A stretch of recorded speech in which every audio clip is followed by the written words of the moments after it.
Welcome to Slayerfest 98. I'm your host, Ian Carlos Crawford, and joining me is my lovely co-host. He hosts My Bloody Judy with me. Zachary Patton-Garcia.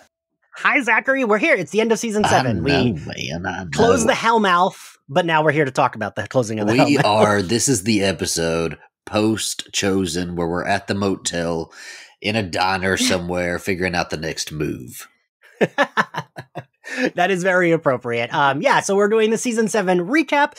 Zachary, would you like to introduce our guests? Yeah, we've got 2 great guests with us today. We've got Slayerfest 98 editor Ashley Hullett. Hi, Ashley. And we've got writer, comedian, and soon-to-be Slayerfest 98 co-host for all of the Angel coverage coming up soon because Slayerfest is not over yet. Ryan Houlihan. Hi, Ryan. Hello. We will be taking a break after we have one more episode after this one, and then it'll be a little 3. What do we do the math, Zach? Don't 3 ask weeks? me 3 to week do break? a math. That is homophobic. I think it'll be a 3-week break, but we'll be back. We'll be covering Moon Knight and all of the Marvel movies that are coming out. So we're here to talk about season 7 overall. I almost didn't do a recap episode just because, we talked so much in the finale, but I do feel like it's still worth to recap the season as a whole, and we've done one every season. We'll do overall feelings first, because I know we have 2 big season 7 super fans here. Zach, how do you feel about the season as a whole? I fucking love this season. I was talking with Alistair about it yesterday because I was like, I just don't even know what I would really have. I mean, there's negative stuff to say about it, but overall, I like the vibe of it. I like, even though it really doesn't get into its story until the very end, right? Those last 5 episodes are really, it should have been the whole season. It's still really cool. And all the standoff episodes that they standalone episodes they do, they all hold up for me. And I like everything. I like the styling of it. I like the vibe of it. I like the tone I like something darker. So I really like season 6 because it's so dark. And this is a little bit lighter than that, but still plays into a little bit of that darkness that I like for it. And it's just a feel good season for me. Ryan, what do you feel? I think that this season has some high highs and some great standalone episodes, like you said. And I do like the first. I love the vibe of everything. However, the politics of this season and the ways that it's portrayed, to me, the whole season just seems very much to be an endorsement of reactionary politics until the very end. It also seems to be very pro Bush-Iraq war stuff, which I've talked about before. But to me, in the context of the show, I guess it makes sense, but it just throws me for a loop every time. And I do think that Buffy speechifying, while I do love a lot of the monologues, I think they're so great. I think it becomes so, they have to comment on it because it becomes so just we're just going to do another one of these. We're all going to sometimes it sounds like the writers are trying to hype themselves up to get through the season. But I think I enjoy everyone's arcs. I do like what they chose to do, from the outset for most of the characters. I just wish, I guess season 7 feels like a couple different seasons to me. It feels like pieces of different seasons pushed together. Okay. And each of those seasons I would have loved to see play out in full. I would have loved to see Buffy working at the high school for a whole season. And we didn't really get that. And I would have loved to see the first and truly Sunnydale becoming Apocalypse Zone completely empty for a whole season. We didn't get that. But we did get a taste of all these things that I like. So, I fall somewhere around saying it's 80% good. But it's easier to harp on the things I don't like. That's still a lot, though. 80% is still that's a really good endorsement for it. Yeah. Ashley, what do you think? I also love season 7. It's definitely one of my favorites. Some of the plot points get a little muddy, as has been pointed out, but I still think it's very entertaining to watch. The stakes are high. I like that we're back in the school. I like seeing Dawn be a little more involved. I do wish that we had gotten more of Buffy training Dawn and more Dawn and Buffy bonding time, but we get a little bit of it, and I'm here for that, and I like seeing that. And kind of like Zach said, the standalone episodes are all really good in my opinion. I like to revisit them, and it doesn't disappoint me. I love season 7, and it ends so well. Yes. It does. That Yeah. I think we all agree on, right, Ryan? Yeah. After watching the series finale, like, how do you look back at the rest of the season and be like, oh, no, it was Right. stupid. Well, You know, it's just like, it gives you that softness. You gotta be just a little bit yeah. softer for Yeah, it. you know, it's funny. So like for the Patreon, shameless promo, I've been going through season 7 with my mom, and we just watched Chosen last night. And it was really funny because she was like, I liked it, but I'm sad it's over. Like, she felt very like, that was a really good finale, but I still want more from the show. Mhm. And I do feel like that's the sign of a good finale, though, right? Like, Yeah. that you can say, oh, that was good, but I still want more of this show. And I felt like that kind of encapsulated how a lot of us Buffy fans feel, where it's like, shit, that was good, but God, like, you know, Zach, you mentioned it, like, I would love to see them, like, the hotel they went to, or like where they went to stay after this, and like, I'm very pro. Like, I wish that back then they'd realized that you can end a show for a little while and come back. Like 10, 15 years down the line, it doesn't mean it has to end. Totally. Just like pause it. And if everybody wants to come back at a certain point, because like when I saw the X-Files do that, like whether you liked the comeback or not, like it's a great idea because it's like you don't ever have to really end something. I remember watching the the series finale of Desperate Housewives and being like, this feels like it's like way like it's dragging on way too long. Like this was the end. But we watched, like you said, Buffy, and it's like I want more of this. Like I want to see what happens after this because we've just set up such a huge plot point that we're not gonna like. I mean, we get season 8, you know, comics, but still, it's not the show. Yeah, are you kidding? If one more person on Instagram or Twitter is like, "Do you know the comics exist?" I'm gonna lose my mind. What's tough for me is that I really, really wish that they had done that. I really wish that they had said to themselves, like, when we have a Sex and the City style, although this is not true of Sex and the City, but this is what they say. When we have another story to tell, we'll want to tell another story. And I think that's a great way to like call, especially for TV, something serialized. I understand that there are properties and there are like IP for which a definitive ending makes sense, but it doesn't make sense for a TV show. It doesn't make sense for a whole world filled and packed with characters that literally just launched another game-changing idea. And I actually think, as much as I do love season 5 of Angel so much, it might be my favorite season of that show. Without Cordelia, obviously being a huge asterisk. But I wish maybe that there wasn't a spinoff on, because it would have put more pressure on them to come up with other properties to continue the world, instead of doing a year of Angel where we got a little taste of things and then kind of that petered out because of the CW change. And then they're like, well, we've got the comics going. And I didn't love that. I felt like Buffy, and I said this at I don't know if any of the listeners listened to the whole last episode. I said this before, which is, it felt like they set themselves up to tell thousands of more stories, completely related or unrelated, or like they opened up the whole planet to Slayer stories, and then we didn't get any. And it's such a blue ball situation.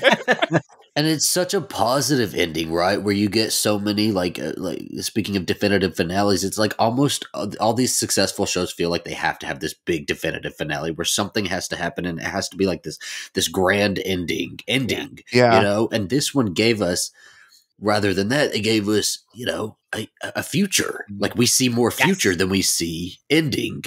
And it's a little shitty we didn't get any more of that. I mean, you know, we had Monica on. Zach and I got to speak with her, and she did say, Monica, who was going to be the revival showrunner, and she did say, like, the thing that she says, which I think is very smart and fair of her, but also, like, I understand. She says it's like a date, that like she would still do it. Like it's like this hot person asked her on a date that she had a crush on forever, and then kind of like flaked. But like if that person asked her again, she would still do it. And she is, I mean, right, Zach, we talked to her. She is clearly a Buffy super fan, like all of us. And I just think the story is there. I wonder if it's because of you know who that they are like a little reluctant. But that's so fucking ridiculous because like I as shitty as he is, right? I still feel like if he needed to step aside and let everybody else do it, I feel like he would. I don't know. I mean, maybe I'm getting him wrong on that. I think he's even smart enough to be strategic enough to say it's better for my legacy if I step aside and someone does something good with this than for me to hang over it and everyone's waiting for me to die to reboot this thing. Like, I really think it would be, he can see the big picture, but I also think it's a consequence. Again, the CW change fucked over Angel. I think the Disney purchasing Fox kind of fucked over Buffy fans because they have bigger fish to fry in their eyes. They're like, we've got to reboot Oswald the Lucky Rabbit. We don't have time for Buffy the Vampire Slayer.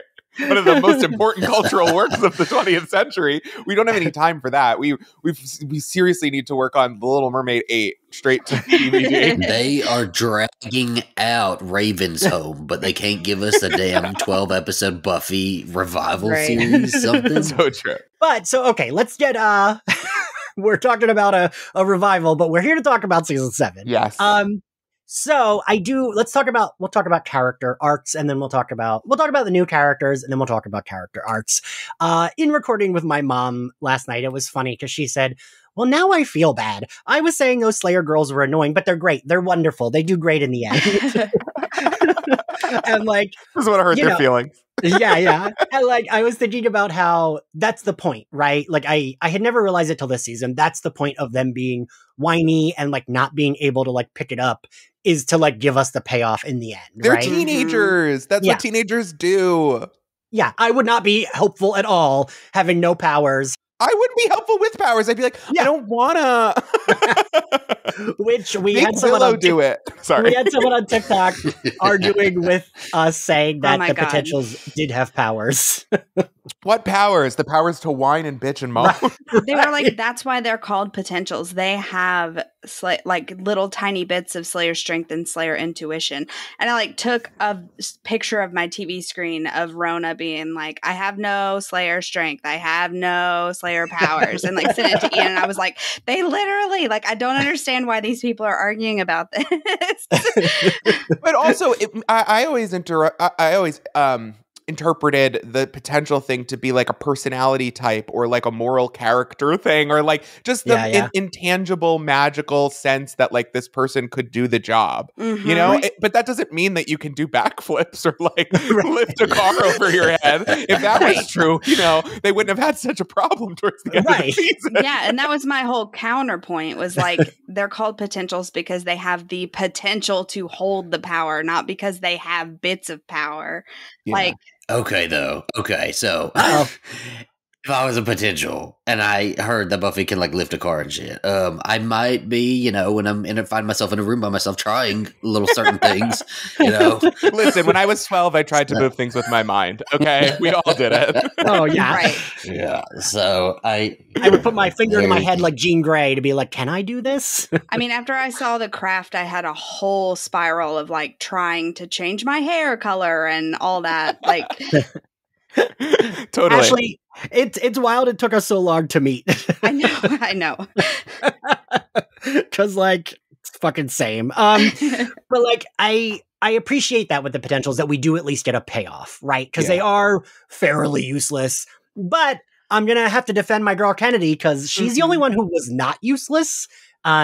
Like even in End of Days, right? When they're like, it has blown up and she's like, we got this. Remember our training. And she's like the only one picking up a weapon to fight this monster that she clearly cannot fight. And like, that is why I go to my defense of Kennedy, but also I defend the potentials for the same reason you said, Ryan. They're like, Kennedy's the oldest. The rest of them are supposed to be like 14 to 16, like, ah. I mean, it would be like if Buffy got thrown into this world without being the Slayer. Yes. Like, she was terrified when she first found out. That's all that they are doing, but they don't have the, like, quick turnaround of, oh, I can do this because they're not Slayers. And they're not being told, like, you are now the special, there's no going back, this is it, you have to do it. Like, there's a lot psychologically for teenagers that is helpful from being, as awful as this sounds, like, singled out. It's very motivating when you're a teenager. Whereas if you're in a pack of girls and you're all staying in this weird lady's house in the middle of, like, Southern California, I would, like, just get a bus ticket and be like, well, bye. Weird lady's house like she's not 21, 22 years old. But the potentials, they I don't even know what I was going to say. I don't know. But no, I agree, right? I'd be like, I gotta go. I don't know what you guys are going to do, but I'm going to stop at Target and then maybe hit the road. I don't know. I feel like everybody here got slipped some kind of drug and I didn't. And so I got a dip. Yeah, like, you all have fun dying. I'm leaving. At least they have each other to like lean on, right? Like whereas Buffy was kind of alone, and every Slayer was alone. These girls come in as a group, and by the end we see I don't know any of them, but they have each other. So one of my big changes I would do if I had, I don't know, is if someone was like, Ashley, change season 7 for some reason. What I would do is I would have in the beginning when we're getting all the flashes of the potentials dying.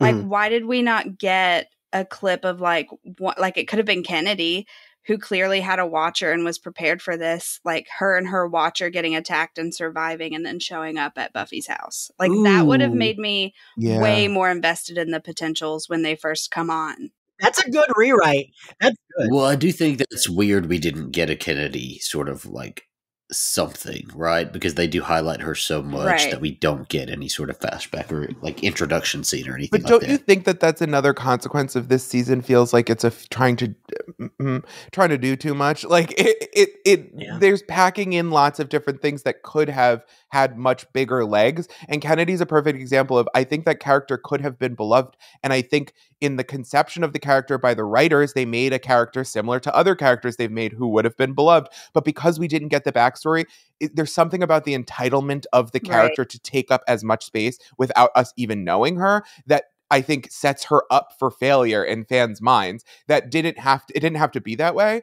And I think overall, if this season could have been split into 2 seasons where we had Apocalypse season and like Buffy back in high school trying to like do this as an adult season, we could have dug more into each piece of those.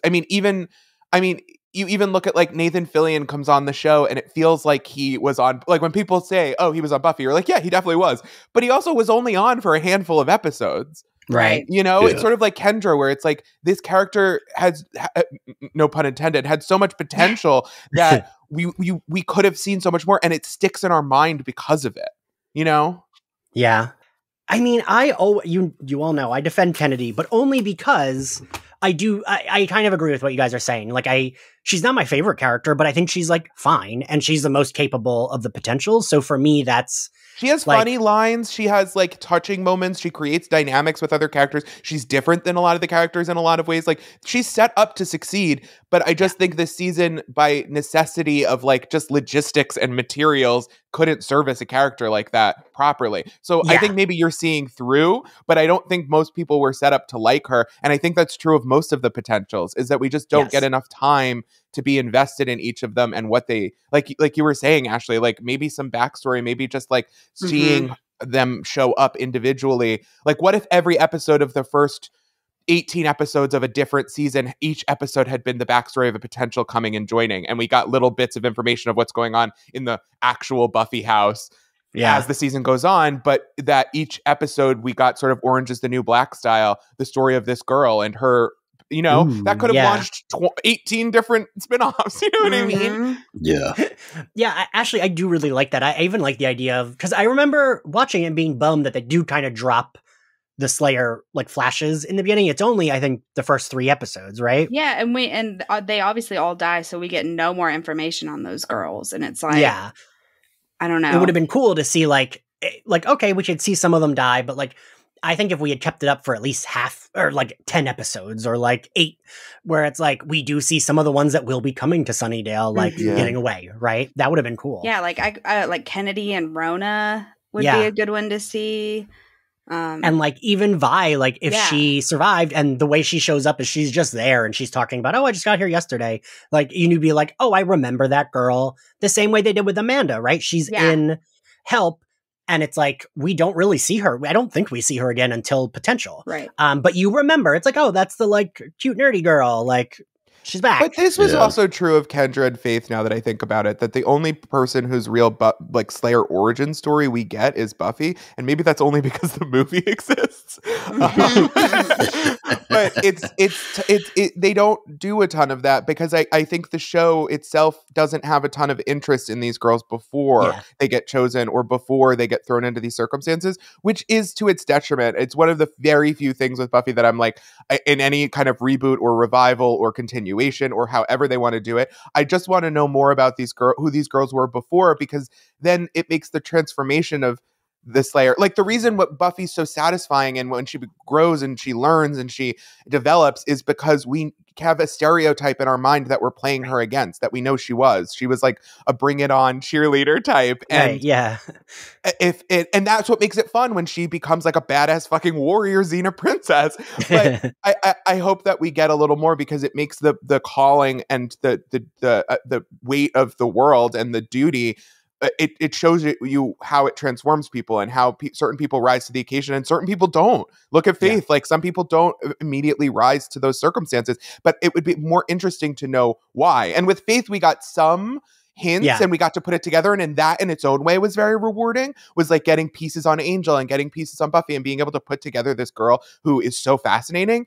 But that's not great for everybody. And it's not great for every character. But that said, I think the show was trying to do some of that stuff. And that's why I think season 7 for me is an 80% great, because it tries so hard to introduce lots of great new characters under the wire. And I think that's a great intention, you know? Yeah. I think that it also speaks a lot of its time, right? Because if they were doing this now, I think it would be like there'd be no doubt that we'd get a bunch of flashbacks and like character pieces and like, you know, standoff stories. Like, we would get all of that. And at the time, like, they really, I don't know. I think that season 7, it does feel like everybody's trying to just soldier through it and really get through it, but also tell a really good story at the same time. You know, they probably had limited budget. They are reusing the same sets over and over again. You know, they didn't have a whole lot of leg room to go out and do. Sarah Michelle Gellar had movies lined up. Yeah. And it was time. She did. It was time for her to go shoot them. They had to get through it. Yeah. They had to get through it. And so I think if this were a season that were made today, it would be, we'd get a lot of that. I mean, you see how great they did with Robin is a perfect example of a new character who we got so much backstory on and who I love so much and really feels like a real full series Buffy character, right? I buy him as part of the universe. If you were to create like Funko Pops, if you were like, there's a Robin Wood Funko Pop, I'd be like, yeah, definitely.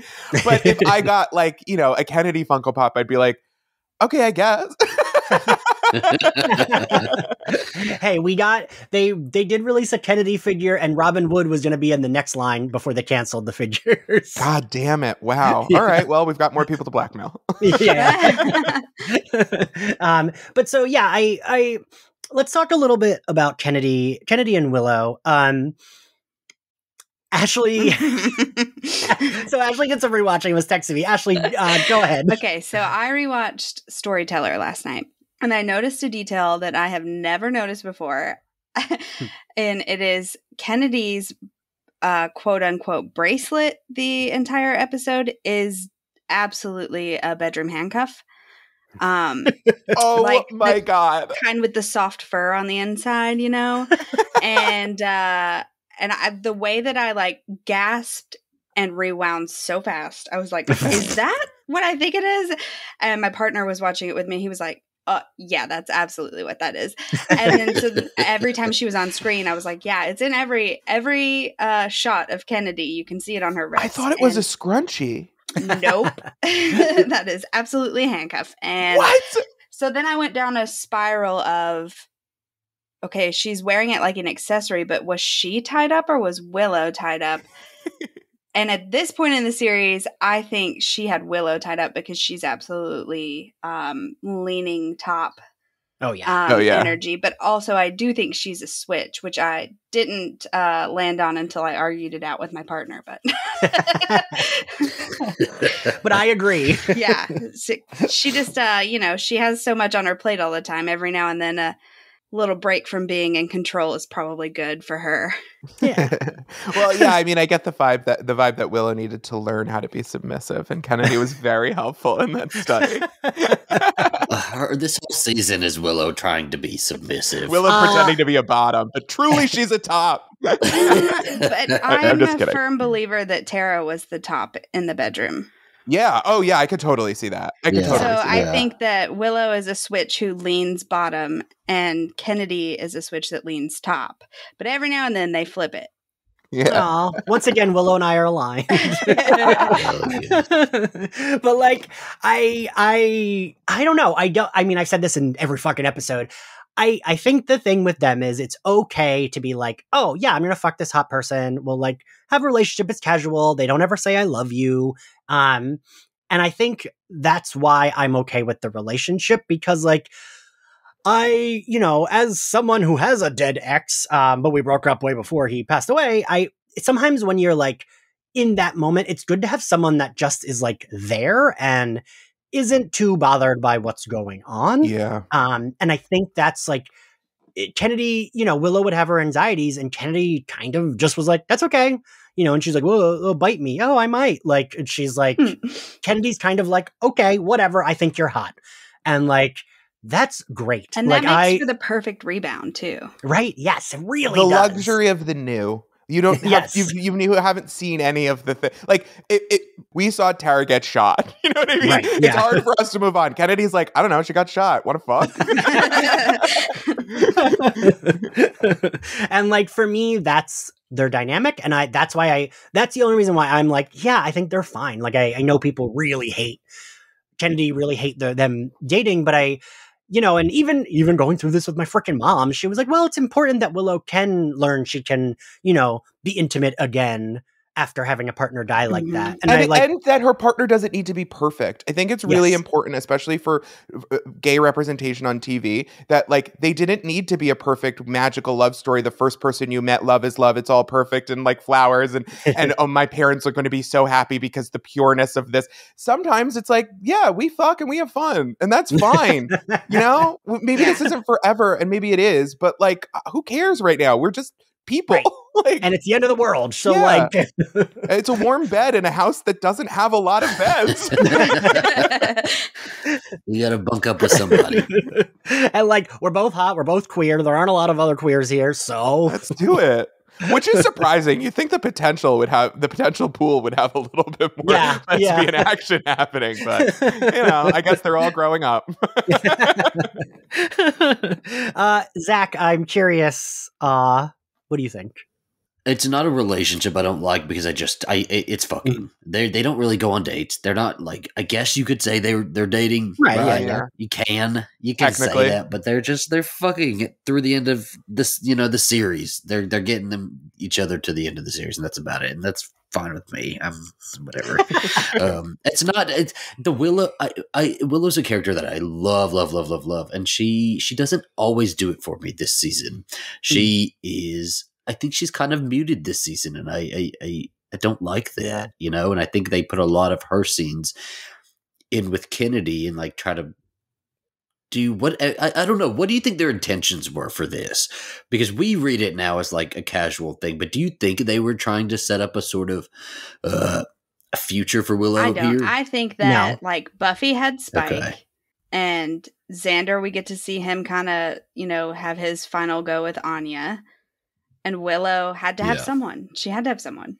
Yeah. Unfortunately, they never give Giles the same consideration. I know. Giles has always had the most interesting romantic life that we only get such tiny little drops of. It's terrible. Give me that Ripper prequel where he fucks Ethan Rain, or I will. I don't know. I've got diabolical plans. I don't know. He's also in England a lot this season, so I feel like he's got ladies lined up back home. He's just like, fucking Americans. I don't even want to get into it. He's down at the pub just, spear fishing. Well, and like, I do agree with you, Zach. They do have Willow a little muted. And I think, again, unfortunately, it's the same thing with the potentials, right? It's so we get the payoff in the end where she does like the spell of all spells. Because I do like her arc of like getting in control of her power. She's nervous. She doesn't feel she went to this like magic school, but didn't finish. And like, I like that arc. It's just the problem is her arc circles the drain, right? Because we get stationary in the like, oh no, I can't, I don't have confidence until like the very end. Yeah, she really does circle the drain in this season. It's like, it's exhausting because she starts so strong too. Yeah. Like we start the season and we as the audience feel tense. We feel the tension between her and everything she's done and her friends and all of it, right? And they open it up in a really great way where she's isolated from them, you know, and Giles has like helped her, and then she comes back, you know, and we have that tension personified by like a monster, right? And like they can't see her, she can't see them, and you know, like it's so strong. And then every other episode we just hear, I can't do this, I can't do a spell right now, you know, and like it's too much, and it's also, you know, she's a victim of a 22 episode season, and it's also a tough, they ask a lot of the character without breaks for several seasons. I mean, to go from what she had to go through in 5, then again 6, and then you get to 7, it makes sense that just from a character perspective that like it wouldn't make sense for her to be, I don't know, she's not Anya. It would take her a minute to like recover. But what sucks is that because it's a 22 episode season, like you said, it just doesn't fit in correctly. It doesn't match the like timing of it. And so we get this like half version of Willow where she's Willow when we need her to be, and she's like recovery Willow when at all other times, which kind of dampens the good moments you get with her. But also because they had her as a Deus Ex Machina, they didn't want us to think too much about they have a super powerful witch here. You know what I mean? They wanted that to just sort of play out on its own in the background. I feel like they brought her back too soon. Yes. Like it would have been cool to see her do a little more healing in England, like just here and there throughout the first, I don't know, maybe 4 or 5 episodes, and then bring her back and have her be in a better place to join the group and the season and get into everything. And we could have gotten a lot of time with her and Giles in England too. That would have been great because their characters have such a great dynamic that we haven't gotten to explore recently. And it would have been great because they could come back into this situation and not be like mutually not be prepared, and could both like, Buffy might not trust Willow as a voice of reason anymore, but if Giles is there to be like, I agree with her, I'm coming into the situation with the same perspective, that could have been like a fun dynamic for the group. Fun being the word that I'm using for interesting and fun to write. But I think that could have been good. But again, it's tough because you get the vibe that the writers knew that this was the last season, but they also just didn't want to know that. Yes. You know, like you can tell they want to keep going. Yeah. It's so many story things that they start and they know they're not going to get to satisfyingly finish, but they don't care because it's just what they want to do. And you're like, yes, Jane Espenson, do what you need. It's just a weird thing with Willow too. Like, so we do have like the full summer of her being away, right? But like we don't see that. So we have to also keep that in mind. She's been gone for like 2-3 months anyway. She does come back, and it like muddies the whole like Magic's as drug storyline, right? Because when you're an addict and you do drugs, you don't come back, and there's not a moment where you gain control over your drugs and you can use drugs and save the world.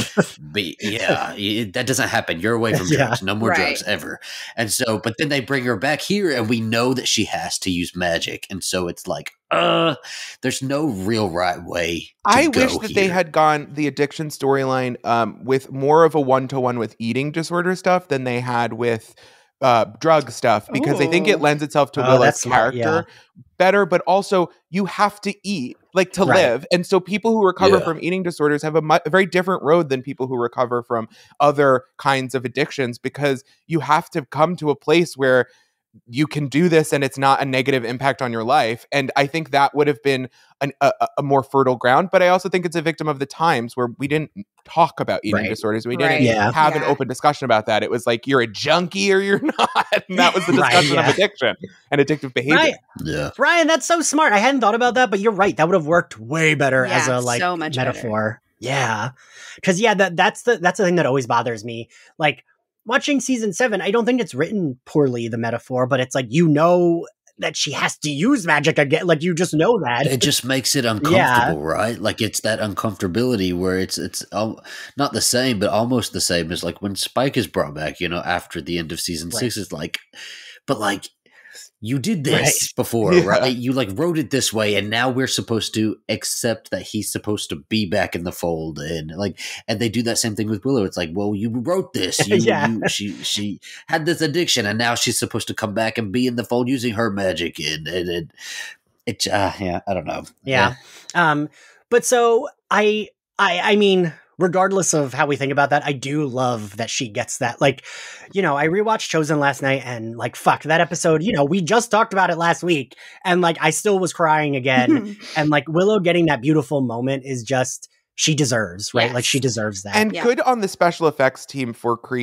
they created visual effects that mirror her darkness, but with light. And I thought that was so beautiful. Yeah. Not just the eyes of it all, but the oh my goddess, because we never hear her invoking goddesses when she's being evil. And I think that that's a good, especially with her being like a lesbian witch, it's such a great way to tie up her identity. And I thought that I think a lot of the team on the show, outside of the writers and the actors, which is generally what we discuss, did a great job this season under duress.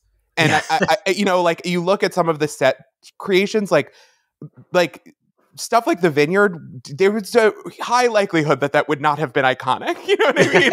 And I think they do a pretty good job of making the visuals really polished. And you could see that this is a group of people that's worked together a long time on this thing and gotten really good at it. And they're doing it with love and care. And those are the parts of season 7 that like make it indispensable. Like, I can't listen to people who say it's top to bottom bad. You know what I mean? Like, you're lying. So you're a liar. So that's what we're living for. I think about that because we won't name names. It was cut out, but we had someone who said that season 7 looked the worst. And I just think that's like not true. That's not true. It's wrong. Like, I think that season 7 looks like the most modern season of the seasons. Yeah. Also, it like makes sense that like Buffy is like quote unquote a counselor in a school. So like her look is going to be toned up a little more adult than like more adult. Just hanging out in her house and working fast food and like slaying. Like she's trying to be a little more professional and stuff. And so I think it make the look of season 7 makes sense to me. I think people forget too that like Buffy is someone conscious of her clothing and fashion and hair. Like, she's still Buffy, you know what I mean? And I think people this season didn't realize that like she's doing what we all do when we're getting our first big girl job, which is like you're trying to play the part a little bit and finding a common ground between your identity and what the job is asking you to be. Do you think Dawn is stealing all the clothes for everybody from burglars? These are some expensive pieces, and Buffy hasn't had a job for a while. Oh my God. Willow's practice with magic was to make clothes. That's what she does. Yeah, she's just making dresses. Right. So, like, the costume designer, Ashley. I mean, you edited all of these. Right? Some of those prices would be insane. Like, oh, Dawn's top was $20, but her pants were $800. I remember he said that quite a few times too. And but it's like that's one of the things I actually love about this show, and like the same thing I love about like Charlie's Angels is like it makes their fashion and the way they're done up and stuff. Nobody even cares about, right? Because it's just there and it looks great, and we don't care. Isn't Euphoria the most popular show in the world now? Kids are dressed like, and I do not care how they're dressed like that. I do not care that they're all wearing Chanel and that they can afford Chanel. It doesn't matter to me because they look fantastic. It's not even where my brain goes with it. It's like I could have never. I got in trouble for having a tank top that let my millimeter of my bra strap show. Like, there's no way that these kids are wearing this shit to high school and getting away with it. Like, so wait, I have a off-subject question because I did not watch Euphoria, which Zach and Ashley both have been trying to get me to watch. Yeah. Was it not a super rich high school? That's what I assumed. You get the vibe that some of them are upper middle class and some of them are lower middle class, but it's not supposed to be exceptional circumstances. I thought it was like millionaire parents. That's what these ones were. No, everybody's in like see, I don't live in California, so I don't know what the pricing is like, because I look at these houses and they must be like $1 million homes, because they're normal houses for like what I would see in Texas, like a mid-century modern, like one level. It's a normal house for TV. Yeah. Do you know that I get so infuriated by seeing like this big ass house supposed to be the poorhouse of the movie, Right. but when Buffy's wearing $800 jeans, I Yeah, don't care. it's It's okay. I'm not questioning it. Her highlights are freshly done. She's got a French manicure. If anything, you know? I'd be pissed if she wasn't. Buffy, step Right. up your standards. Yeah, exactly. Exactly. Well, I mean, that's even like, I think you've said this on the podcast before, Zach, how like even Buffy's house is supposed to be like the like middle class. She is like, there. Yeah. The only distress I want to see Buffy in is like when she's on her back porch crying, you know, in the black. That's her casual look, okay? That's the only casual look I What want to if we see. got that as like a one-off in season 6? Like, we can't pay the mortgage. Well, give me all your $800 jeans and we'll just go sell them and that'll... We could run to the Plato's closet for a second. We could try something. Also, would it be such a bad deed for Willow to like, you know, magic some money out of a bank vault somewhere? Right, It isn't right. real. The banks make it up. We could talk about all the ways that these bitches could get money, okay? Like, it doesn't always have to rest on Buffy's shoulders. None of them got a job. Only Right. Buffy went out and got a job. Willow, where go to the fucking Blockbuster, Willow. Go. Yeah. Something. Exactly. And I say it every episode I'm in. Okay, that Watchers Council had money Right. somewhere. Giles, find the fucking Buffy money. needs a 401k. We see Anya Exactly. successfully rob several banks. Like, right. Yeah, but it's okay. Anya can hold her money by herself. She doesn't need to give it to anybody. Sure. no. She needs it for I'm her talking investment. like season 6, like pre Hell's Bells. Oh, yeah. Like, why didn't she pull out those skills to help everybody Yeah. out? Absolutely. Probably- She keep all that money for yourself. If you give a single dime to any of these assholes, I will slap you. The way that they treat Anya in season 7 infuriates me. I will say, wait, great. Let's move on to Anya because we'll talk about Anya and Xander. I mean, Xander doesn't have much of an arc here. I will say, and I try not to be because I know a lot of the guests, I've gotten in trouble with a lot of the guests and like former co-hosts would like really hate on Xander. And I don't hate him as much. He is my least favorite. I openly hate him, and that's not. I'm so Yeah. sorry to Nicholas Brendan and to the entire writing staff. You're wonderful people, and you have great moments, and there's nothing against you personally. The character of Xander over the years, his cumulative choices, and who he decides to be is infuriating to me. Yes. So what I'm going to say is in season 7, the thing that makes me most mad is anytime he's mad at Anya. And I'm like, no. Yes. You cannot get mad at her for No. anything ever He again. takes everything out on Anya. He's like, Listen, he was so sidelined in this season Yeah. too. Like they even gave him a whole ass episode, and he did nothing with it. Yeah. You know, his whole date Yeah. episode. Where's Anya's date Yeah. episode? How about Yeah. I would that? love that episode. Yes. And like that, I get like so mad anytime he's like, well, and it's like, no. You left her at the altar, so you get no say in whatever she does ever again. and don't tell me you've apologized enough. You can't Right. apologize enough. No. Go fuck yourself. Mm-mm. Exactly. Like there is, if someone did that to me, there's not enough apologies ever in the world for that. There is, but the thing is, there isn't. There. What you were about to say. Apologies are for things that you can make better. This is not something you asked me to plan my life around you in front of everyone I've ever met. And then you left. Go fuck yourself. While in my wedding dress, in front, Yeah. like literally in front of everyone, you left. So no. I sang about you. And our life together. And for Anya, it is a denial of everything that she worked for thousands of years. Yes. It is a complete sacrifice and a complete submission of her worldview and her take and giving everything that she stood against a chance because of him. And he was like, I don't know, what if we don't like each other in 40 years? Go fuck yourself. As if divorce isn't a fucking option. Right. Well, it's the way he fucking talks to like just women. Every woman he's ever dated, it's like he expects them to kind of bend Yep. to him or like follow along his own path. And like with Cordelia, he was always reprimanding her for like Being Cordelia. Yeah. being Cordelia, right? And same with Anya. Like Cordelia and Anya both have very strong personalities that are, they define themselves, and he can't handle that. He just can't handle right. it. And it's weird because he clearly has a type, and like the type is that, but yet he's still like he goes for that type, but then tries to change who they are, which is like, why are you going for that type? It does seem like a reaction to his high school self, though, of this, like, I want to get a popular girl and then I want to dominate and own her. And, like, it's not great. But again, it doesn't mean he's not funny or that Nicholas Brendan isn't charming and that there aren't redeeming qualities. It just means that of the characters, I agree with everything he does the least. But so also, I want to talk about Anya too. I know some people think that she should have died in Selfless, but I really, I've been thinking about it a lot, and like Emma Caulfield is just so good. Like there's so many episodes where she has one scene, but she makes sure you fucking remember that one scene. Like I think a lot about Lies My Parents Told Me. She literally has a 2-minute scene where she talks about Spike, and she's like, Spike gets a get out of jail free card. I mean, he could murder a whole fraternity of teen boys, and everyone looks at her, and then she just goes, and forgiveness is human, blah blah blah.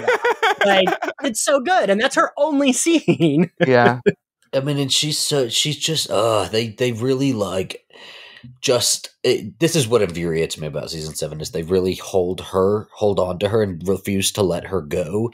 Just so that they can kill her at the end. That's true. Just so that they can have that one character that we will all cry over, but they didn't want to make it any of the main Scoobies, right? Like, I would admit it. I would even cry over Xander, and I would be much more. I would accept that one, but I do not accept Anya dying in the way that she did. I just don't. And it's also like when she's a vengeance demon, she's like super in charge of herself, and she's not as like making these jokes all the time, right? Yeah. And the last time we see her, she's walking off into the night as a vengeance demon, or after after that whole episode, she's walking off into the night. She's got dark hair. She looks great. That could have been her like little exit for the season.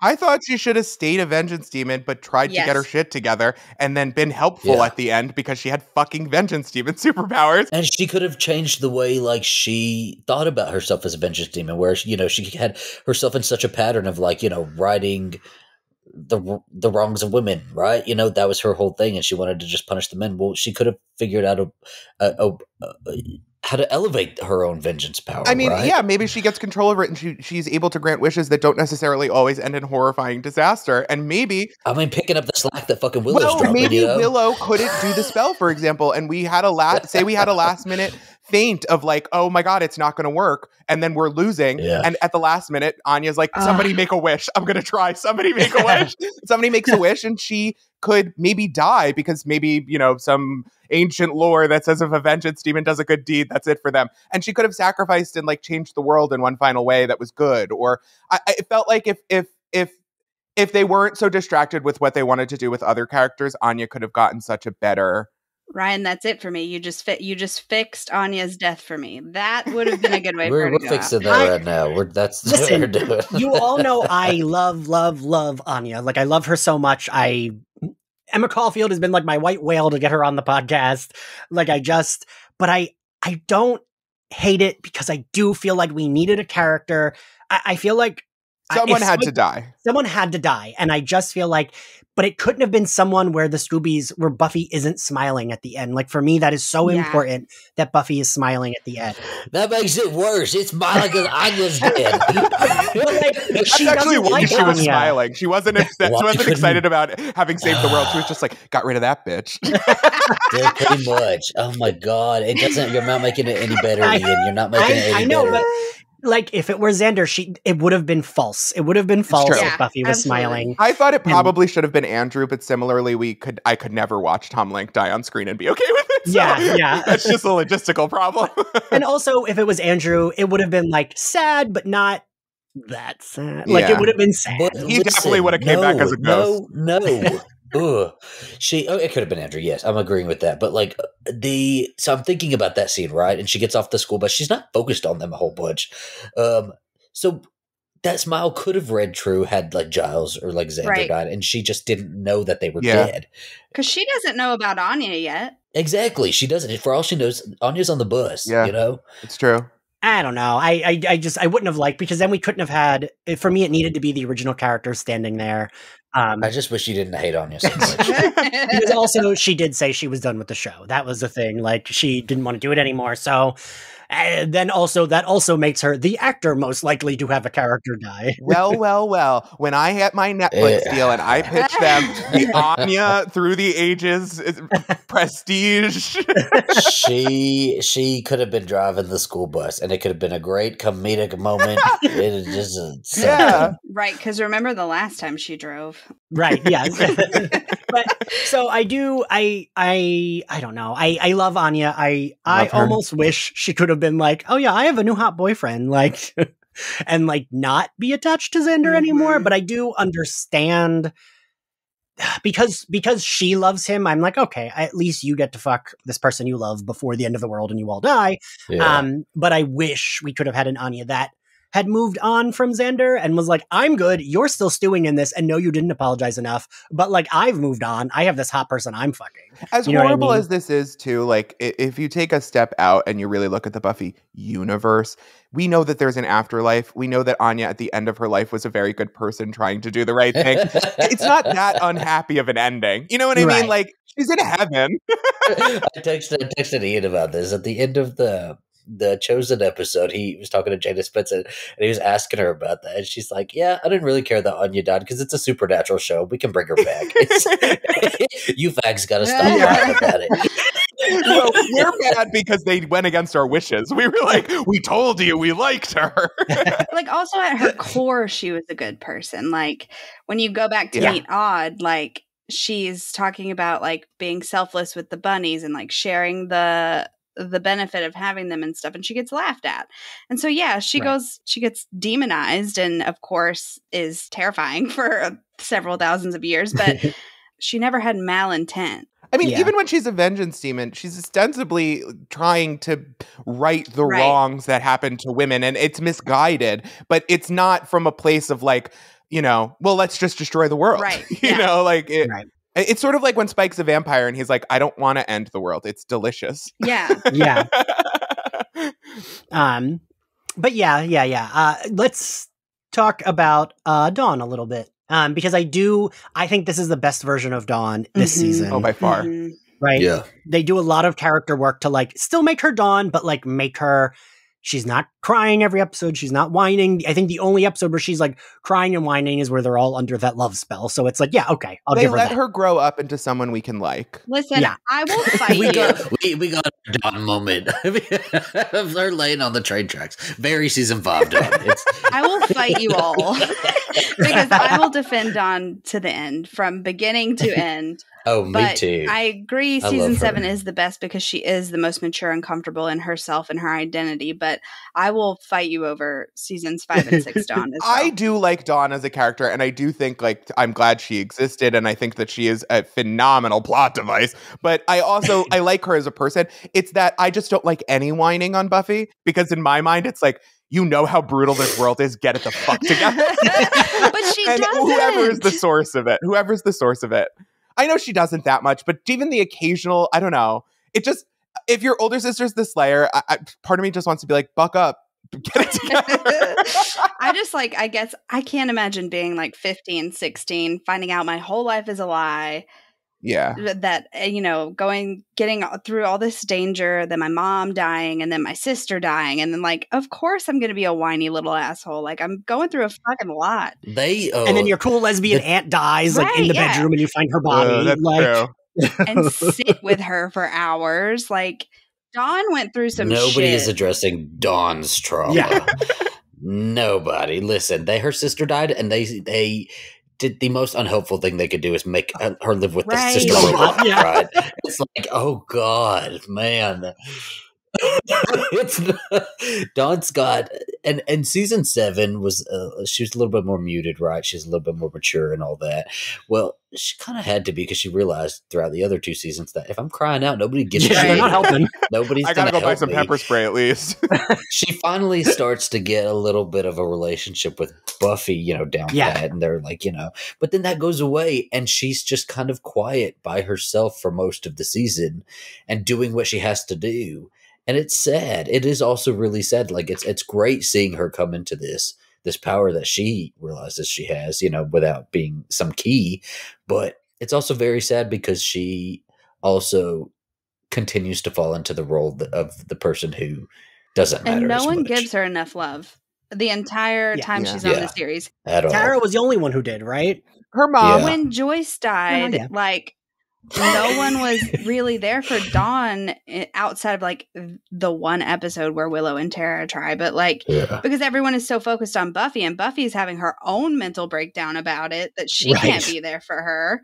And so like she's kind of just floating in her grief for a long time by herself. It is important to note that like Dawn also when she starts on the show is younger than any other character that appears on the show, and she's raised in all of this, so it's not even like she reacts to things like, oh well, of course leprechauns are real, or of course they aren't real, or whatever it is. Like you don't get that because when she was a child, they were like, hey, like Santa Claus is a horrifying demon who will come and eat children. She never got the luxury of having another Santa Claus. Yeah, and like I do like that we open the opening scene of Buffy. I mean, aside from the potential girl getting killed, is Buffy training Dawn, and Dawn. I think their sister banter is the best it's been in this season. It's so strong. What a way to open the season, right? Like so good. And I wanted more of that also. They should have had their own moments where they go off and walk down the street returning things that Dawn stole or something. Or even just more patrols with Dawn and Buffy. Yeah, because I love that, like, you know, I forget what the exact line is, but Buffy says something like, well, because you're a little girl. And she's like, I'm taller than you. Like, like, I like that shit. And that feels like legit sister banter. Right. And, you know, and it also gives Buffy and Giles in those early seasons where he's training her and she's like, you know, at a certain extent, she's like, I'm a teenager. I do not care about this like random mace that you want me to carry. But so, okay. So, you know, Giles unfortunately doesn't get much to do this season. It is nice. Giles this season. Right. Yeah. It is nice seeing Giles though, once he comes into the fray. Yeah. I actually am okay with how much we got Giles too. I don't think I think at a certain point in the series, we didn't need him in the role that we had him anymore. We kept him around because we like Anthony Stewart Head and the character. Yeah. And I think, I'm okay with it. Like, he looks really great. Yeah. He comes on. He has really great moments with Buffy as kind of like, you know, the father figure who doesn't really have to teach her much anymore. Yeah. Which she literally says to him. I'm okay with it. Yeah, I think the logical ending for Giles was either to own the magic box and be a little less in the mix, or to leave altogether. And I think they made the right choices there. But then when they knew the show was ending, they were like, well, we're not going to not bring Anthony back. Right, yeah. Right. It's the same thing with Faith. It's like Faith, I think such a great journey on the season for her, especially how it ties into the angel stuff. Just chef's kiss to everyone involved. But I think, you know, it doesn't make a ton of sense for her and Buffy to be best friends all of a sudden. I mean, they work on it a little bit, but they jump pretty quickly from like, I stabbed you and you've been in prison and hanging out with my ex, to like, hey, want to sleep in my house? I'll forgive that though, because there's a lot going on and they need her. Yeah. They need her as the number, right? But part of that, don't you think, is that they were just like, we love Eliza Dushku, we want her back. Oh, of course. And I love Eliza Dushku and I want her. All forgiveness is there. Faith was a character that we didn't get everything we should have from her. Way more than the sum of her parts. Yeah. Exactly. Like Orange is the New Black should have been the Faith story. Yes. We should have seen that. I think that's the second time you've referenced Orange is the New Black. I'm thinking about it a lot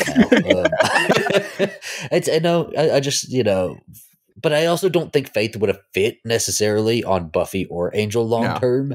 I think Faith just should have had her. 100%. We split into the bad universe politically, culturally, psychologically when she did Dollhouse instead of the Faith spinoff. And honestly, I don't blame Eliza Dushku. I think that 100% that was the right choice for her career wise. But the studio should have stepped in and said, "No, you're going to be Faith. Shut the fuck up." No. And I try to see Faith whenever I watch any of that. I'm trying to be like, it's Faith. This could be Faith. I'll pretend. So yeah, let's talk about Faith, because I don't know. I do wish we had gotten more of her, but I do understand. I think you guys are right that like as a full-time cast member, she wouldn't have worked. So I don't think we needed more episodes of her. But I do think like I like their talk at End of Days. I think that's a nice like, hey, we do understand each other. And because of the way the Slayers work, like, you know, even Robin Wood's like, oh, I thought this was some Slayer isolationist bullshit. Like, I think because of how they work, it makes sense that that's them being like, look, we're fine. We don't need to have a feelings powwow about it. We don't, you know, like, I do think that's a very good. They're both more mature in their understanding of the job, and that gives them a better understanding of each other. Yes. Listen, if the Watchers Council had just provided some much needed group therapy or anything, to all of them together, health insurance, this could have been like the feelings could have been talked out in a logical way. I think that the Watchers Council could have gotten them both Cigna PPO, and they could have sat down in some kind of supernatural therapist office, some kind of like shaman woman who could sit them down and I don't want a vision quest. Okay, let's not Giles this, but maybe hash out some of the details of like, okay, so there is a chosen one, and now there's two of you. Talk about that.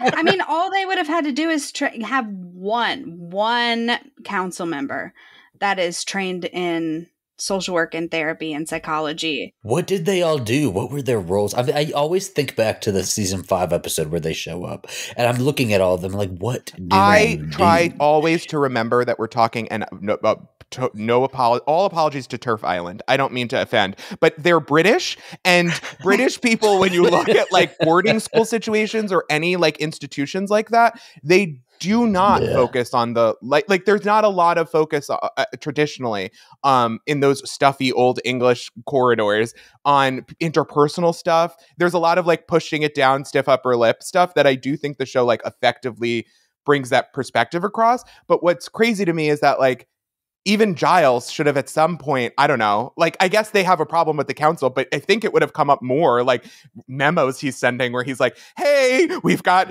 2 Slayers. Okay, so one of the Slayers is dead. Now we have one again. Now we've got 2 Slayers. Can anybody Google what we should do?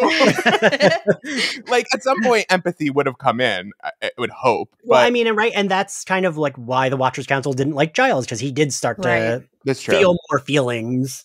But also, I mean, I guess they did replace him at one point, right? But I feel like that should have been done a long time ago if they were really running things the way they wanted to run them. The council just never made sense throughout the entire series.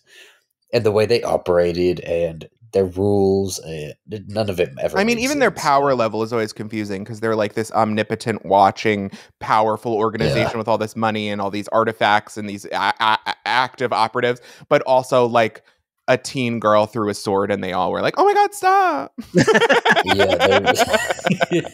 They're severely understaffed. It's true. I mean, it was very satisfying to finally see them blow up. Yeah. Yes. And do I wish death on people? No, but British people, British people who control 16-year-old American teenagers. But I like seeing Faith back. I like seeing her fight. I also like when her and Buffy are walking in Dirty Girls, they're having that walk and they're like kind of catching up, and Buffy's kind of like digging at her, and she's like, am I getting the impression you don't want me here? And Buffy even sucks it up and is like, no, I am glad you're here. Like, and for me, that's, I like that. I like that shit. And I like, End of Days, even though her and Buffy just had a talk, Buffy says to Spike, like, I am tired of mixed signals. I have faith for that. Like, it sure does feel like an ex-girlfriend, doesn't it? Right? It really does. Would have been great to have like one good hookup closure scene. Or even a talk of like, remember that time? Right. She, like, Spike is literally being jealous of Angel, and like we get the whole Spike Angel thing, and then we get her mentioning Faith. Interesting that you're bringing up Faith with Spike. Connection here. Faith would say, do you remember that time? And Buffy would say, you said we would never say that. Yes. We would never talk about that again. No, perfect. That's the perfect way. But even if they didn't want to get explicit about it, like for whatever reason, we should have gotten some closure even emotionally for them as a couple of like, of them slaying together or of them doing something in a healthier way where there's boundaries and they can be like, we're friends now. Like that should have come to us. But again, they were trying to do so much in one season that you can't fault them for like kind of sticking it in and that got away from me. That got away from me. I'll be honest with you. I'm like really okay with how they have faith in this though. I don't think I have any critiques on that. I think she's in it for the perfect amount of time. The short amount of time that she is in it, she's like such a big figure. And she leaves you wanting more.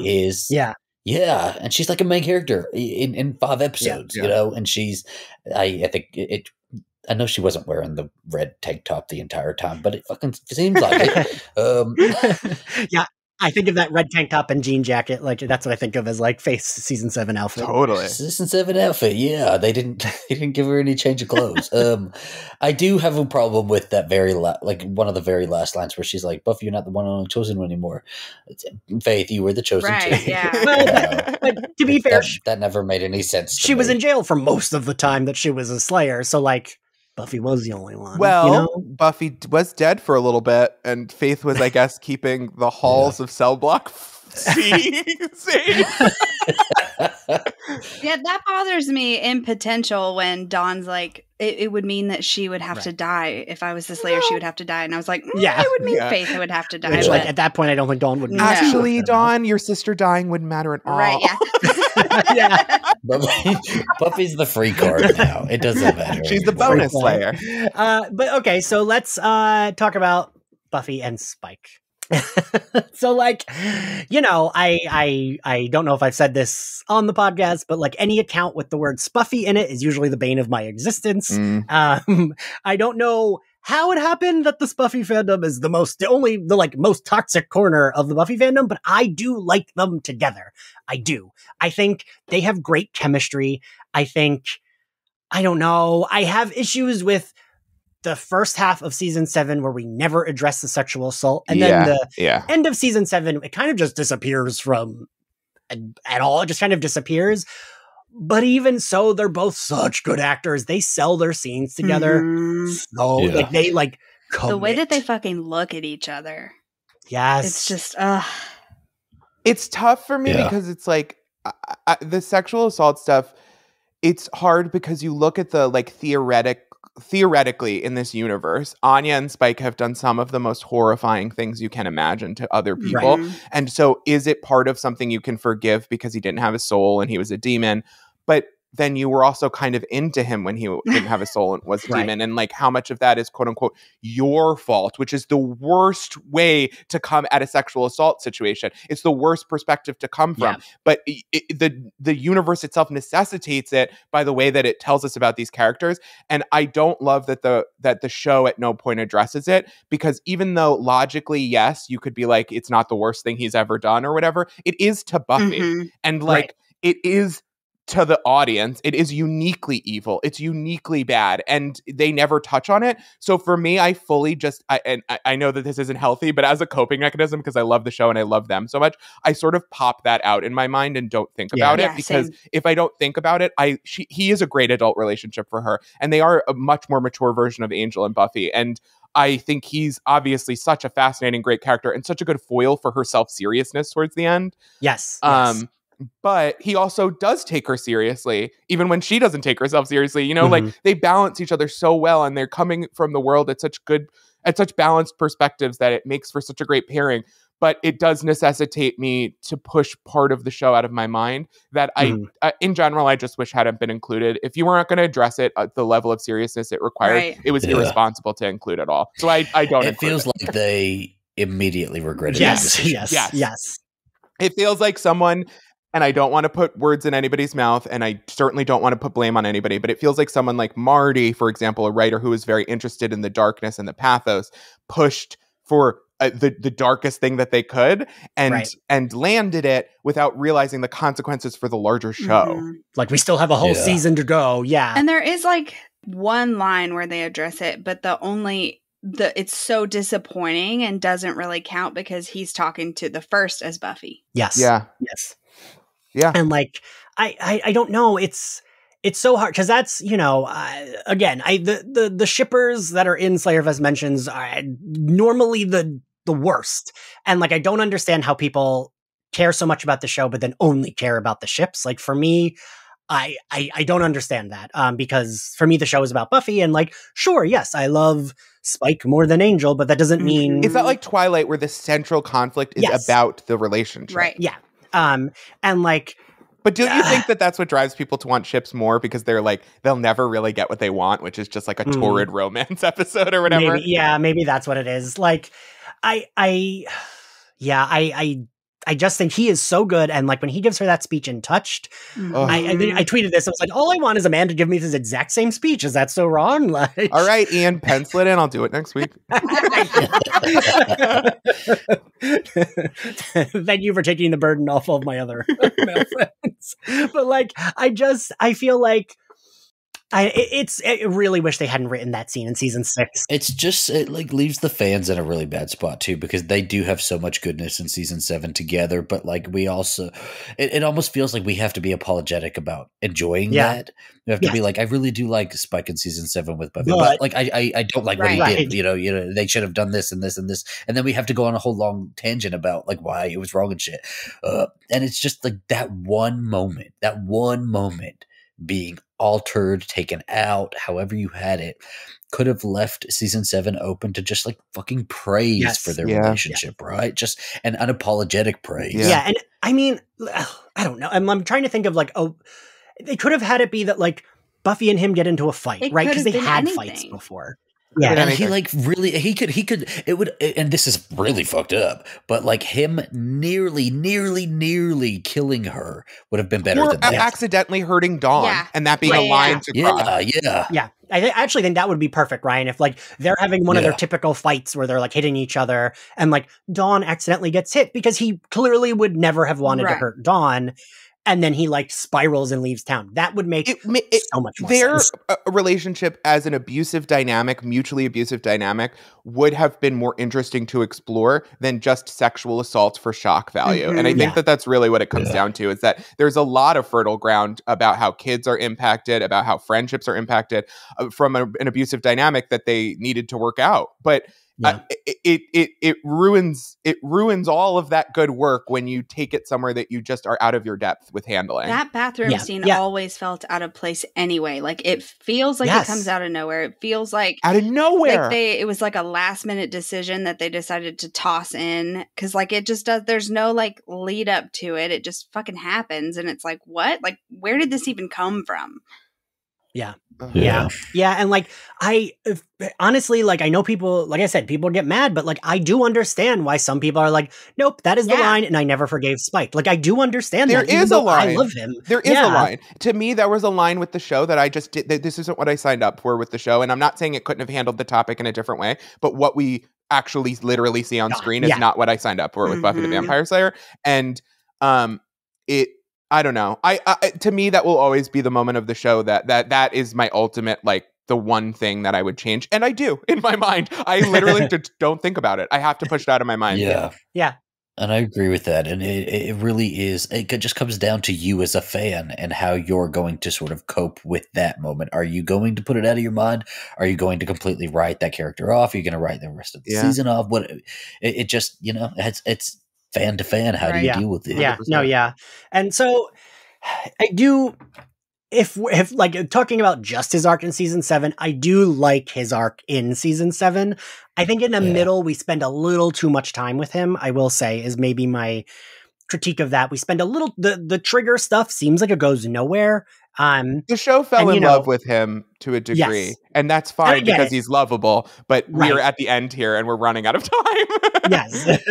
Like I could have taken for like a full Willow episode instead of like 3-episode arc of Spike with the first as Spike taunting him to kill more people, and like, because also like, even in when they're talking to Andrew and when he's in the house, and I think Jonathan as the first says to him like, it's not Spike's time yet, and it's like, what the fuck do you mean? You were having him kill people earlier in the season. Just have him kill the people now. And it does that.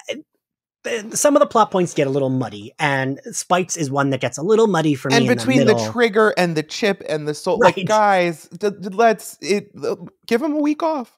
And like you said, Ryan, the show will draw attention to that, and they have that scene with Robin Wood where he's like, so Spike's chip gave him his soul back, and so the soul has a trigger, and they're like, no, and they're trying to explain it to him.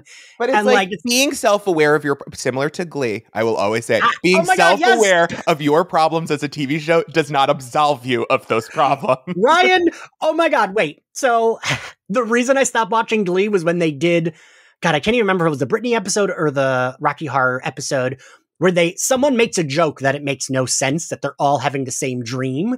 And they're like, oh, well, and then they just keep going. And I remember being like, that's not how you write that. Like, no, you can't just wink at the camera. This isn't a music video. This is a television show that I put 7 years of my life into. Like, well, that was season 2. And I remember just being like, well, now I give up, because I was so mad that they were like, that doesn't make any sense. And someone just like laughs it off and they keep going. And that's why I quickly, too, was that general vibe.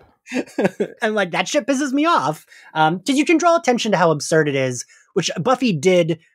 Well, like I remember in season 3 when Buffy's like, is it Earshot? I think it's Earshot, where she's like, oh, Angel came over, we talked, he fed me the heart of a demon.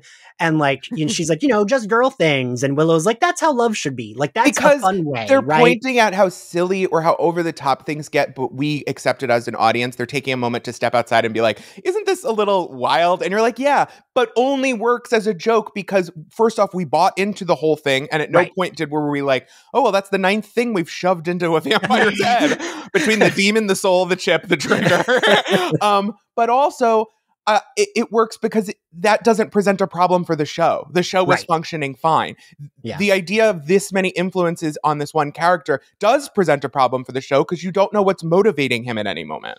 Right. Yeah. Okay. Yeah. I do love the extra Spike stuff, and that's for 2 reasons. One, I do. One, I love Spike. Give me all the Spike scenes. Yeah. I love seeing Hairpoint, like his backstory. Give me all the flashbacks, but also we get to see fucking Juliet Landau come back and toy with him as Drusilla. Like the first is Drusilla, and like she's so good. Their chemistry is so good, and the fact that she's like the first is using her to get to him, like switching back and forth between Drew and Buffy, like the 2 most important women in his life outside of his mother. Like, I don't know, it works for me. Yeah, I think there's pieces of it that work great, and I think that's one of the pieces that I think works so great. I feel like it was well written moment to moment, but if you take a step back, there are things I would have rearranged. It's just not balanced, I don't think. I think if they were going to focus that much on him, they needed to focus on somebody else also. Yeah. Or, I don't know. Yeah, there's just a lack of balance, but I do like everything that we have. So there's not anything I would take out. I would just add more for some of the other characters, I think. I don't know. Yeah, it is spread out. Like, I always forget how far apart Sleeper and Lies My Parents Told Me are. Yes. Yeah. I think that's what bothers me, is that like we're still doing the plot. We didn't finish the arc, and we're still doing it when it felt like we finished it, but we didn't. And I think that's what bothers me maybe. But I guess that goes to like my overall season 7 issue is like the plotting anyway. But okay, let's talk about Buffy, because she's pretty good. I like that lady. Yeah, she's all right. I remember last night me and my mom watching the finale, I was like, Faith's hair looks great in this. And my mom going, it might look better than Buffy's. Don't tell Buffy I said that. I love your mom. My mom, I was telling Zach this last time, my mom would be one of those Twitter users like trolling Slayerfest because she loves Spike and Buffy so much. Good for her. But I think she should bring that into your relationship more. Right? Yeah. But like, I just, I what you said, Zach, earlier at the top of this recording of like, we get a little bit of the darkness, but it's lighter and it's more fun. And Buffy is pretty confident throughout the whole season. And I like that shit. I love a confident Buffy. And I think that's why I like her so much in this season, is because she is so confident. Even when it comes down to her making a wrong decision, she's confident in her decision going into it anyway. Right. I mean, it's not good. She the reason some of the potentials died, but like fine. Right. It's fine because she was so confident. We I watched her go through so many apocalyptic scenarios and through so many horrifying, unbelievable. I mean, she dies twice. Like this girl's been through the ringer, and yet she's still real, and she's still trying, and she's still human, and they managed to take the character and her plot, but also the character of Buffy, like who she is, to a place that's satisfying after 7 seasons. And that is really hard.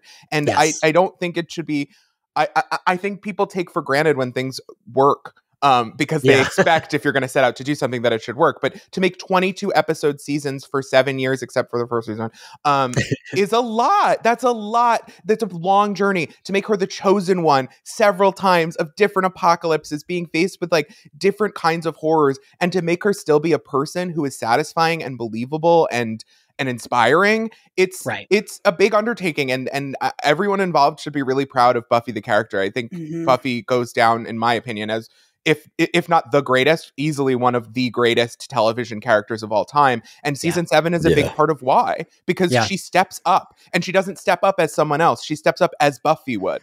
And that's great. And it's earned.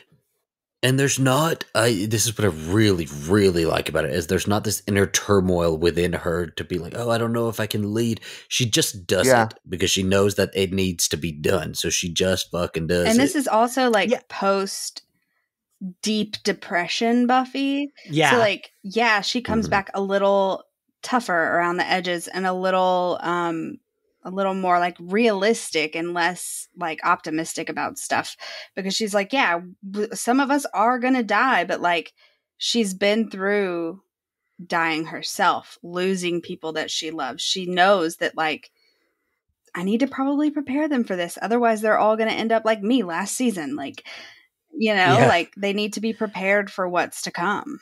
And I think that's what's really great about it, is that it's done so subtly. It's not some big like point that they have to put an exclamation point in big, bright neon, like a bright neon letter.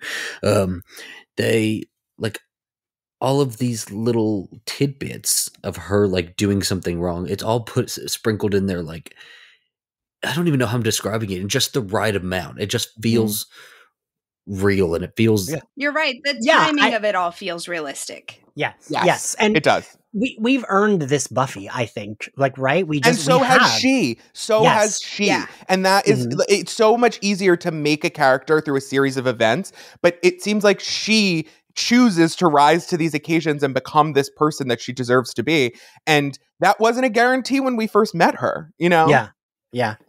I mean, like even, again, I keep going back to this, but watching Chosen again last night with my mom, I told this story in Chosen of how when Buffy gets stabbed, me and my mom, because we didn't watch it together because she talks over everything, I ran into her room and we were both very worried that Buffy was going to die. And it literally happened. And I was like, Mom, don't you remember when we watched this live, I ran into your room and we were both worried that Buffy was going to die. And she was like, well, I'm worried now again. And like, we have this character that like, it could have gone another way because of the way the show was, but we get, I don't know, like I talked about it so much in the recording for the finale, but that moment of her jumping off that fucking bus, she lets out a like breath, like, don't make me cry for this one. And like looks at the road ahead, and I cry every time. And that is such an earned moment for this character that we love, who deserves to be able to finally, she's not mad that she's the Slayer. She accepted that seasons ago, but the fact that she's like, oh shit, I do get to like look at what's ahead, and I don't have to stay in Sunnydale. I don't have to stay on the Hellmouth. Like, fuck, like, that is so beautiful to me, and that is so earned. And Sarah Michelle Gellar's acting is just and like beautiful. The decision to leave is made. Like there's nothing to stay for at this point. So like, she literally has the whole world in front of her at this moment. And she's never had, I think, one of the biggest like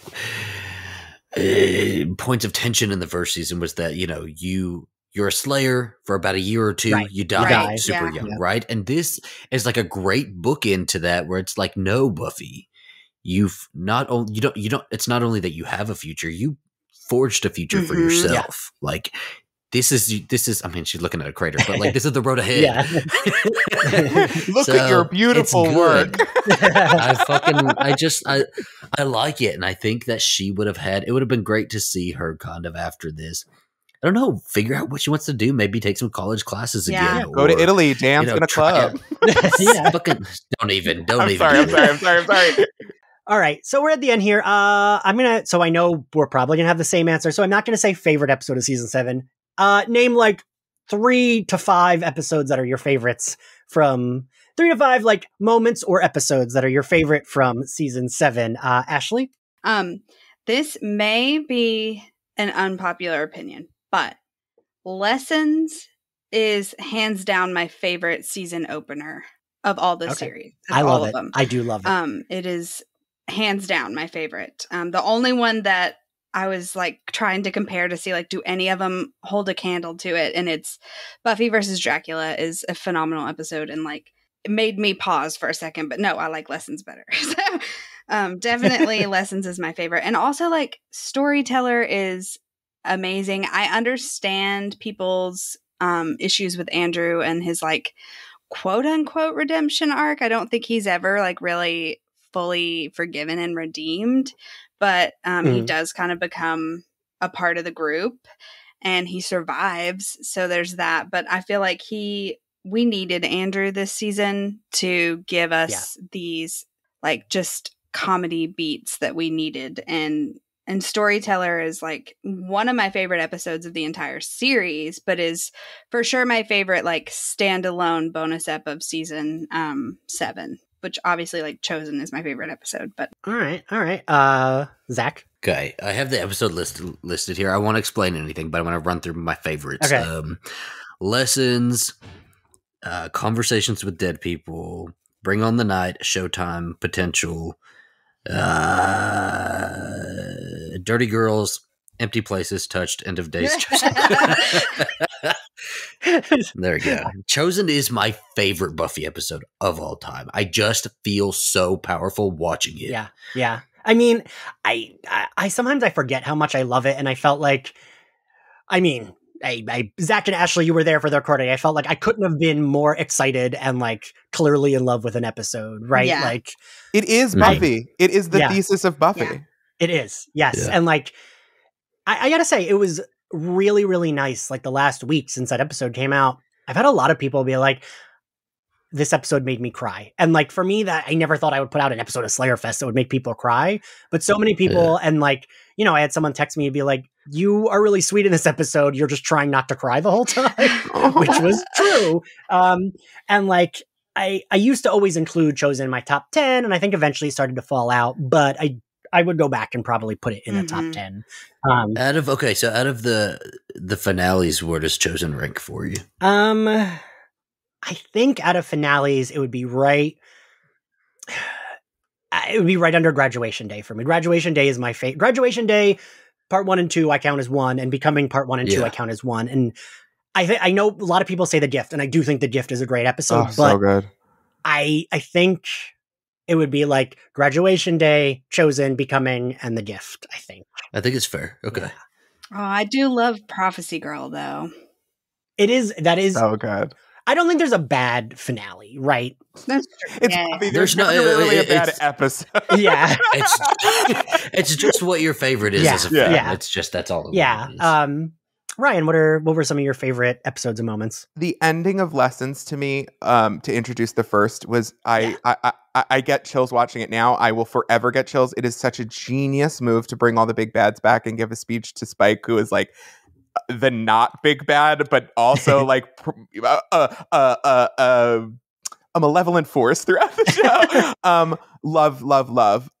I also really Conversations with Dead People is stunningly beautiful. It's wonderfully done, and it's such a smart time in the season for it. It's great.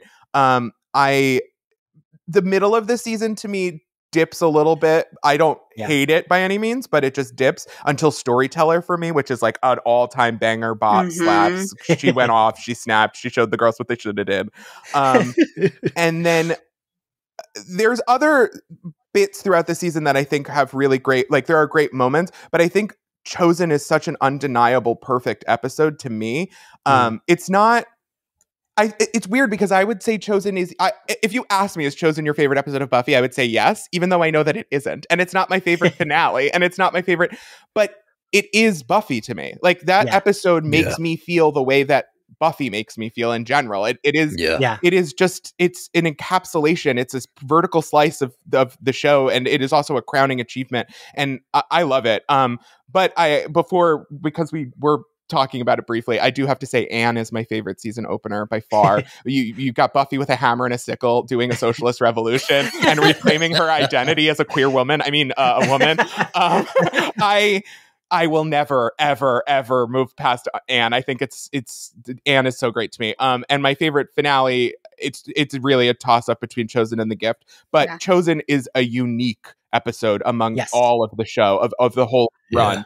And so for that, it's hard to even compare. But season 7 has lots of little great moments. I mean, there's lots of little running jokes that I like. I love the stuff with Robin Wood and his backstory. Stuff with Faith, hot girls with superpowers. I mean, come on. We didn't even talk about Gnarl. Yeah, and he's I think he is one of the like scarier. I think he's scariest. so iconic. Like everyone remembers Gnarl, and like. Yeah. Ian, I think I've told you this before, but like that episode freaked me out because I was also a young viewer. So like it freaked me out. And I like still to this day have a hard time feeding my cats like the shreds because all I think about is like Willow's skin as he pulls it off. And my cat's name is Willow. So that doesn't make it any better. So you're Gnarl. But okay, so I think for me, Conversations with Dead People is such a good episode. Like it's wild that like doing the interviews with the costume designer, I learned how late in the game they brought Cassie in.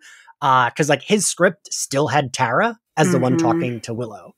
And I will say I am forever grateful they do not have it be Tara. Me too. As a teen watching it, I was like, oh, I really wanted it to be Tara.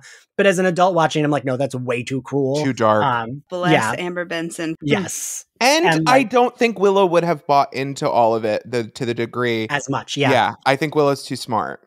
Yes. And it's wild that actress was able to come in and nail it. Like she fucking destroyed. I remember looking her up after the fact and being like, this is one to watch in my stable because like she is so good. Yeah. It's wild to think that like they replaced they brought her in, had to change the dialogue. Like she probably didn't have much time to rehearse if the costume designer script still had Tara, right? And like, but boy, like I think of her being like, not it, me, so often, and like, ooh, so and good, so good. Her facial expressions are like just she kills it, and like when she like sucks her face into herself, just like the look on her face before that happens, she's so good. Yeah. Cassie has, 2 episodes, and she has such a big presence in this season. Yeah. She did a fucking phenomenal job. Another instance of a Buffy character not having as much time as you would think to make such an iconic presence. Right. And like, you know, if you think about it too much, it barely even makes sense that it's Cassie because Willow didn't meet her, but like she does such a good job that it's like, whatever, that's fine. It's fine. I do want to mention before that while we were talking about our favorite episodes, I did skip over and I should have mentioned, I also think Selfless is a beautiful episode and it's underrated. Yes.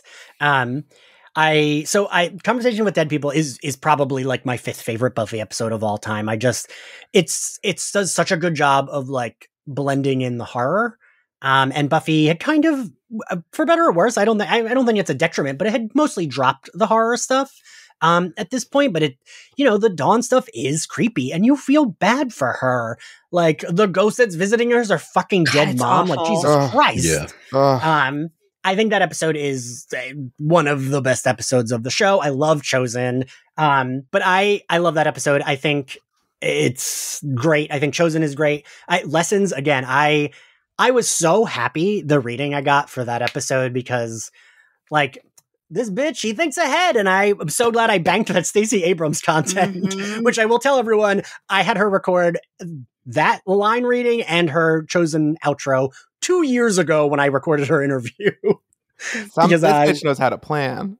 Listen, He knew something was going to go down. He said that Buffy writers take some notes. I thought I had, which worked in my favor. And like, I think if anything, I almost wish it's such a cool way to introduce the first that I almost wish they had waited, because I don't know. I love it so much but I wish it happened to Buffy. Like, I go back to that. Like, I wish in Chosen, when it's like, oh, mommy, this mortal wound's all itchy. Like, I think that would be a perfect moment for it to have turned into every big bad she faced, almost to have her be like, fuck you. Like, I killed all those people and I'm going to kill you. Like, I wish there had been a moment where Buffy saw them all. Mm-hmm. I get it. No, he didn't. The first didn't want the smoke. Yeah, it did. The first didn't have the budget, is what happened. I'm sure. The first, like, oh, we can't afford that, so we'll just keep it as Buffy. And like, I do like that Lessons kind of resets, right? It's showing you where all the characters are, and it feels like a season 3 episode, and I mean that in the best way possible, because I love season 3. Yeah. We spend most of the time at the high school, and I think it's fun. It has that really cool end. We never really learn who did the talisman. I guess it was Caleb. I don't know. But it doesn't matter. It's fine. It's just, especially the high school antics was a lot of just weird shit is happening at the high school, right? It was Marcy who did the talisman. She came back. We're gonna get you. And I do love Selfless. I think Emma Caulfield's performance that whole episode, especially at the end. And like, my heart breaks for her when she sees her best friend like go up in flames. Like, fuck. Yeah. And but I will say that my favorite episode of Slayerfest 98 this season was Chosen. I've never been prouder of a fucking episode, and all 3 of you had really big parts in that. And I want to tell everyone that Ryan, I gave him like 4 lines I had written of a previously on, and Ryan expanded it to that, which was perfect. Ryan, you did a fucking great job. Thank you. Ryan's just a Buffy fan who just took the mic and started talking about the season. It was very natural. He's like, I got this. I don't even need to write it. I don't even need a mic. I'll just start yelling. So what are your opinions on season 7? Yeah, so I guess what grade do we give season 7 overall? I know, Ashley, you prepared for this. I did. I almost gave it, and I feel like I'm gonna maybe be a higher grade. I don't know. I love season 7, but I almost gave it a B+ because of having to see Warren's fucking face so many times. But I settled on an A-.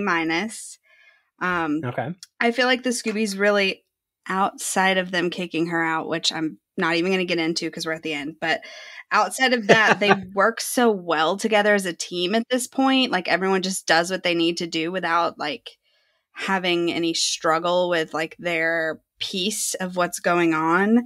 And also, like, we get Juliet Landau, we get the fucking scene at the end of Lessons, like y'all said earlier. Like, I still, every single time I watch that, I get chills. Mm-hmm. It's so good. And like, yeah, some stuff doesn't quite line up right, but I feel like it's overall a very entertaining and high stakes season. And like, we get the ending that we need. The finale gave me everything I wanted from the series finale for this. Like, hands down, my favorite series finale of any show I've ever watched. So, but yeah, I just love season 7, and I gave it an A-. And I had to rate every season in order to land on that because grading is hard for me. And so, Ryan, I will give it on the scale of a regular television show an A+. On the scale of Buffy, I will give it a B. Okay, that's very. I think it's okay. That's a good one. Zach, what grade do you give it? Oh, goodness. I'll give it a solid A. I feel like I have a lot of nostalgic ties to it, which bumps that grade up more than it probably should. Yeah.